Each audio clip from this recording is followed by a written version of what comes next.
Prezident İlham Əliyev İranın prezidenti Məsud Pezeşkiyanın Azərbaycana təşəkkür etməsinə münasibət bildirib. Cross Media xəbər verir ki, bu barədə prezidentin sosial media hesabında paylaşım edilib.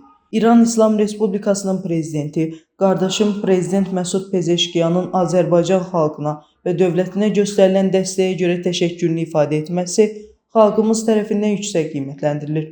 Dost və qardaş xalqlarımız əsrlər boyu bir-birinə dayaq olub və həm yaxşı, həm də çətin günlərdə daim bir-birimizin yanında olmağa davam edəcəyik paylaşımda vurğulanıb.